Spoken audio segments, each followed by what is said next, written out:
છોકરા ભણાવવા થાય છે ને છોકરા ઘરે લઈને સર્ટી વયા જઈશું છોકરા ખેતીના કામમાં ચડાવી દઉં. પછી તમારા છોકરાઓને ક્યાંય સ્કૂલમાં ભણાવશો કે નહીં? નહીં અત્યારે તો હવે મળે નહીં ને એડમિશન. હવે છોકરીને તમે ક્યાંય જવા જ નથી દેતા, ઘરની બહાર જ. તો અત્યારે તમે આ સ્કૂલમાં આવેલા છો તો કયા કારણસર આવેલા છો? મેડમ રીતે રાખવાની તો સલ્ટી લઈને ઘરે જતા. તો તમે સલ્ટી લેવા આવેલા છો તો સલ્ટીને શું કહીશ તમને? સલ્ટીનું નિયમ એમ કે લઈ જાઓ. તો તમે લેવા આવ્યા, તમને આપી દીધી સલ્ટી અત્યારે? નથી અમને આપી 8 દિવસ પછી નું કીધું પણ અમારે 8 દિવસ ની અમારે અત્યારે જ લઈને જવાનું છે. અમે આજે વિદ્યાર્થીઓ બધા એલસી લેવા આવ્યા છે તો ડીઓ સારે ના પાડી છે કે એલસી 7 દિવસ પછી આપશું. તો અમારે બીજી સ્કૂલમાં એડમિશન લેવું હોય તો અમે કઈ રીતે લઈ શકીએ? તો અત્યારે વિદ્યાર્થી તમારી પાસે એલસી કાઢવા આવેલા છે તો તમે વિદ્યાર્થીને ના પાડી, તો કયા કારણસર તમે ના પાડી?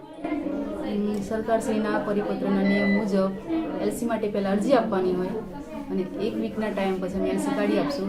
ડીઓ ઓફિસમાંથી મને આદેશ થયેલો છે, એનું હું પાલન કરું છું.